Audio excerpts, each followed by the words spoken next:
Hello बच्चों, let's read the question. So the question here says that wind pollinated flowers have. तो हमारे पास यहाँ पे 4 ऑप्शंस दी गई हैं, उसमें कुछ कैरेक्टरिस्टिक्स लिखे हैं जो विंड पॉलिनेटेड फ्लावर्स के होने चाहिए, राइट? सो हमें इसको मार्क करना है कि कौन सा कैरेक्टरिस्टिक बिल्कुल सही है इसके लिए. तो यहाँ पे की कॉन्सेप्ट आ जाता है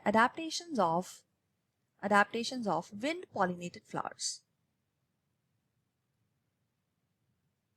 अब जो पॉलिनेटिंग एजेंट्स होते हैं उसके अंदर दो टाइप के एजेंट्स होते हैं, एक बायोटिक होते हैं और एक एबायोटिक होते हैं. तो विंड एक टाइप का एबायोटिक पॉलिनेटिंग एजेंट है और pollination by means of wind को हम अनीमोफिली बोलते हैं.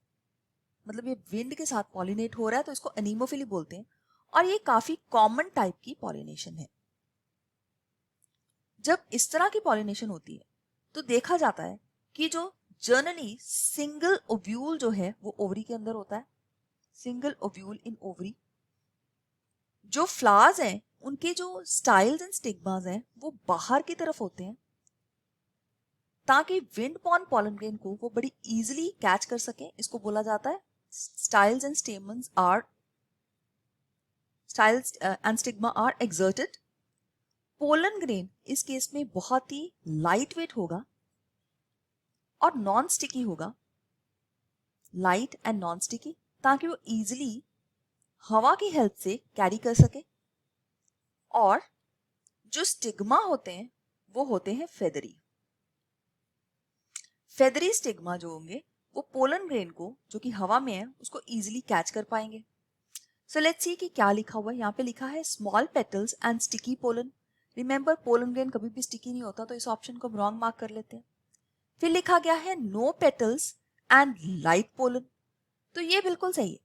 जो फोलिएज है वो या तो कम होती है, फोलिएज का मतलब है कि लीव्स और ब्रांचेस, या तो वो कम होगी या वो सिर्फ प्लांट के if this is the plant तो इसके नीचे के सरफेस पे होगी, जबकि ऊपर के पार्ट के ऊपर फ्लावर्स लगे होंगे ताकि हवा की हेल्प से इसके जो पोलन ग्रेन्स है वो इजीली डिस्पर्स हो सके. तो फोलिएज एक हिंड्रेंस नहीं होना चाहिए इसकी पॉलिनेशन के लिए. तो इस वजह से पेटल्स जो हैं वो नहीं होते और पोलन ग्रेन बहुत लाइट होता है ताकि विंड इसको कैरी कर सके. तो ये बिल्कुल सही आंसर हमारे इस क्वेश्चन के लिए बन जाता है.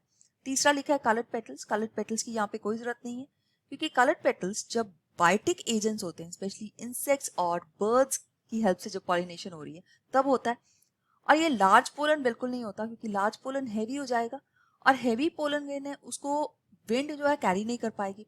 फिर लिखा है small petals and heavy pollen. This is also wrong. Wind के साथ कैरी करना मुश्किल हो जाएगा अगर पॉलन हैवी होगा. तो इन तीनों ऑप्शंस को हम रॉन्ग ऑप्शन मार्क कर लेते हैं, जबकि जो बी ऑप्शन है वो बिल्कुल सही आंसर है हमारे इस क्वेश्चन के लिए.